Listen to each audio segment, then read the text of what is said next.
Thank you for joining us tonight. Those who knew and loved Kevin McDowell gathered in Portland's Washington Park tonight to celebrate the man they say made everyone feel like family. Kevin died last month after he jumped from his boat in an act of selflessness. Those who were with him say he dove into the Columbia to save a struggling swimmer. Now, while she made it out okay, Kevin never resurfaced. His partner, who was with him that day, told the crowd at his memorial tonight about his heroism and the way he lived his life full of love. You didn't like cooking. You loved cooking. You didn't like art. You loved art. You didn't like basketball. You loved basketball.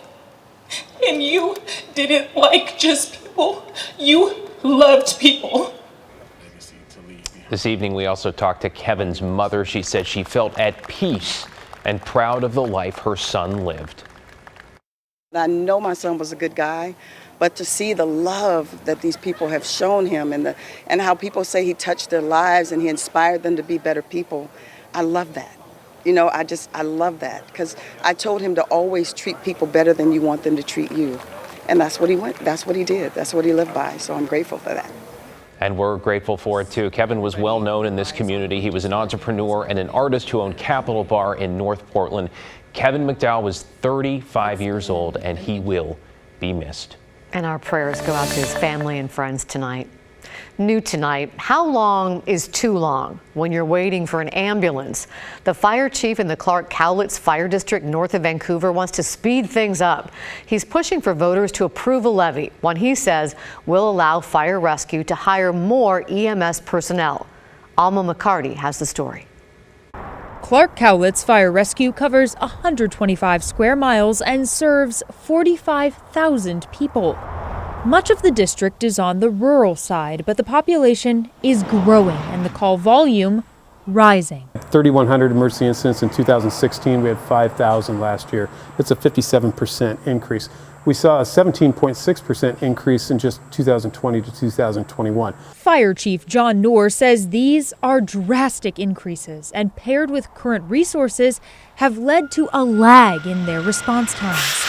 CCFR staffs its engines with 2 people, whereas other departments have 3. And he says only 50% of the time a trained paramedic is on board. When we have a critical call like that, we have to call one of our other units that may have a paramedic on that day to come over and assist.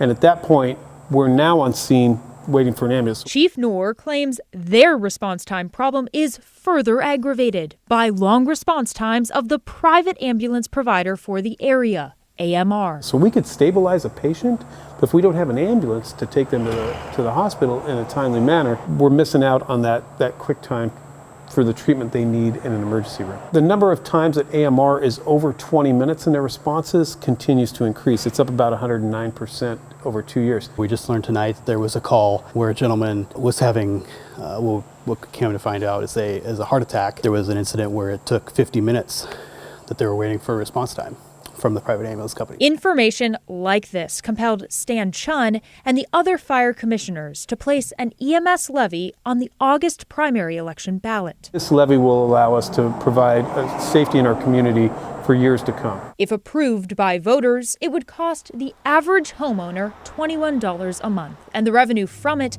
would address the shortcomings. Fire Rescue could hire more emergency response workers and staff its own ambulance to transport critical patients if AMR can't make it to a scene in time. And a 20-minute response time when you're having, a cardiac event, a seizure, or an anaphylactic reaction is a long time to begin with. We're putting it out there to the voters. Do they want this level of care at home? We reached out to AMR about these claims. A spokesperson for the company issued this statement. American Medical Response Clark County has complied with the response times designated in our contract since its start in January 2015. We have seen an increase in call volume, but have added additional resources to maintain compliance with our contract requirements. David? Thank you, Alma. And as Alma mentioned, that levy will be on the ballot August 2nd. If you are a Washington voter, you might want to start checking the mail because the first ballots were sent yesterday.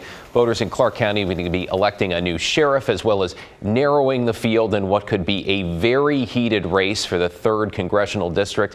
A reminder, Washington is a top 2 primary state, so the top 2 vote getters move on to the general election in each race, regardless of their party preference. To get you caught up on tonight's headlines, 2 Portland firefighters were hurt today while responding to a burning home. One fell into this hole in the floor that the fire had created. He luckily suffered just minor injuries. Meanwhile, another firefighter was hurt outside the home. He's also okay tonight, and the family got out safely. Firefighters also rescued a pet turtle, but 3 other pets, guinea pigs, and a rabbit died. It appears the fire was caused by a pet cage heat lamp that caught the floor on fire.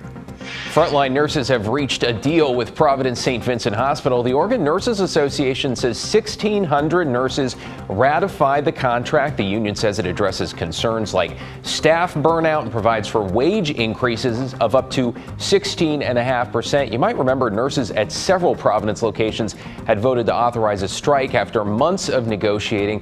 Providence Milwaukee nurses will vote on their contract offer next week. Starting tomorrow, the National Suicide Hotline number will be shorter and easier to remember. It will officially change from a 10-digit number to the simple 3-digit number 988.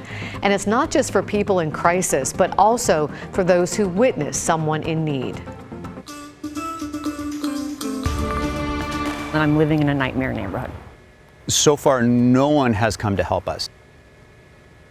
Well, tonight, anger and desperation from residents of one Southeast Portland neighborhood. Some say criminal behavior, violence, and drugs have gotten so bad, you heard it just there, they are afraid to leave their homes. This may sound familiar, but tonight we're taking you to Southeast Powell and 80th.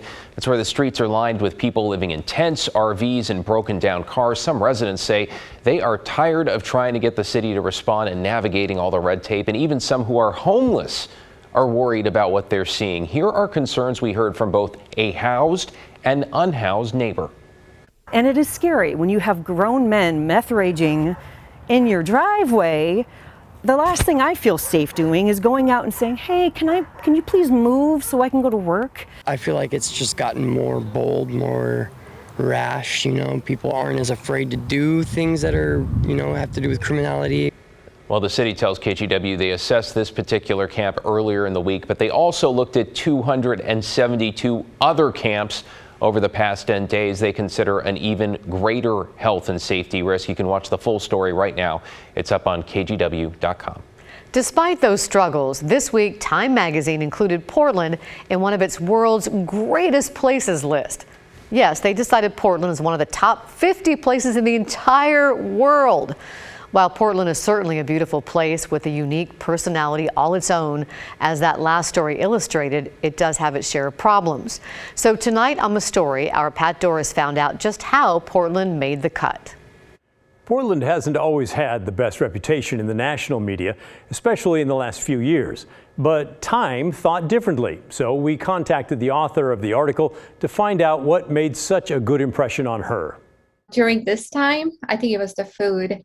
I tried every kind of cuisine, I think, in a course of 4 days, from Australian to Malaysian, Thai, we had Filipino to Sri Lankan, to Scandinavian. It was like, you name it, everything was there. And these were very authentic mom and pop restaurants that served kind of very original flavors in a very unique way. Travel writer Sucheta Raul also pointed to the inclusivity of the city. She was impressed by things like the sensory room at PDX, which is a calming room designed for travelers with anxiety or folks who might be on the autism spectrum. Raul says she recognizes that Portland is not perfect, but she travels a lot. She's seen a lot of places that people criticize, but she enjoyed her visit to our city. I did not feel unsafe when I was in Portland, even with everything that you said around protests, homelessness. I never felt uncomfortable. I stayed in downtown. I walked around late in the evening. So for me, I think the city is different from what media points it out. Yes, things happen everywhere, but it's only once we go there and experience it that we really know what is actually going on. You can hear more of our interview with Raul in the story section of KGW.com, and be sure to drop us an email. Let us know what you think. The address is thestory@KGW.com.